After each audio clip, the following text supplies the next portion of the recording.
আসসালামু আলাইকুম সবাইকে। রাশিদাস কিচেনে সবাইকে স্বাগতম জানাচ্ছি নতুন আরেকটি রেসিপি দেখার জন্য। আজ তোমাদের করে দেখাবো ডাল ভাত দিয়ে খাওয়া যাবে বা স্ন্যাক্স হিসাবে বিকালে খাওয়া যেতে পারে এমন একটি রেসিপি। সবজি দিয়ে খুব সহজলভ্য কিন্তু অসাধারণ খেতে। চেনা জানা কিছু সবজি দিয়েই কিন্তু এই রেসিপিটা আমি করব।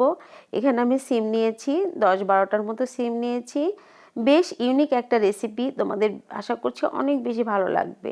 দেখো, এই যে সিমগুলোর আঁশগুলো ছাড়িয়ে ভালো করে ধুয়ে নিয়েছি। এখন আমি সিমগুলো সিদ্ধ করে নেব লবণ দিয়ে। সামান্য একটু লবণ দিয়ে খুব ভালোভাবে সিদ্ধ করে নিতে হবে। একদম গলিয়ে ফেলা যাবে না, হালকা একটু সিদ্ধ হলে কিন্তু নামিয়ে পানিটা ঝরিয়ে রাখতে হবে। আর এখানে নিয়ে নিচ্ছি 2টা আলু সিদ্ধ, 1 টেবিল চামচ পেঁয়াজের বেরেস্তা, ধনিয়া পাতা, কাঁচামরিচ, পেঁয়াজ আর লবণ। আর কিন্তু কিচ্ছু লাগবে না। ভীষণ ইউনিক একটা রেসিপি, তোমাদের হাতের কাছেই সব সময় থাকে এমন কিছু জিনিস দিয়ে কিন্তু এই রেসিপিটা করে দেখাচ্ছি। আশা করছি তোমাদের অনেক বেশি ভালো লাগবে। ভীষণ নতুন এই রেসিপি। দেখো, এই যে ভর্তাটা করে নিয়েছি।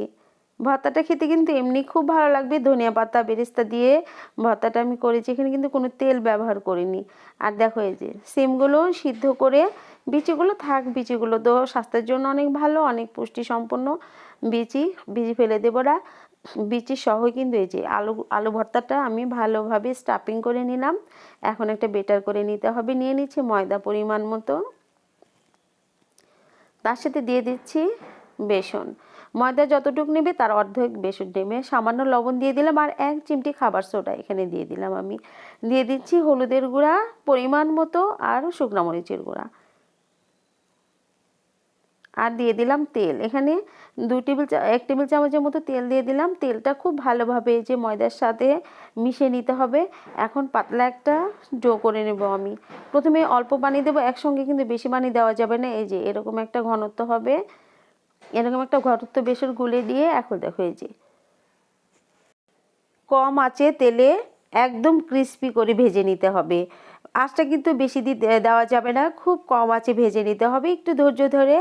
তাহলে কিন্তু একদম ক্রিস্পি হবে, অনেকক্ষণ পর্যন্ত এই বড়াটা কিন্তু ক্রিস্পি থাকবে। এটা তোমরা একদম রেডি করে রেখে দিতে পারো। বিকালে যখন বসে থাকবে তখন এই যে ভেজে এনে কিন্তু চার সাথে কিন্তু এটা খেতে পারো, খুব ভালো লাগবে। আর ডাল ভাতের সাথে তো আর কিছু লাগবে না, আর কথাই নেই। ডাল ভাতের সাথে এটা হলেই যথেষ্ট। বাচ্চাদের কিন্তু এভাবে তোমরা সবজি বানিয়ে খাওয়াতে পারো।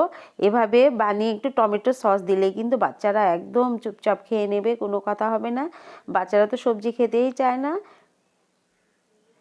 দেখো, একদম ক্রিস্পি হয়েছে, কিন্তু খুবই ক্রিস্পি আর এত মজা হয় খেতে।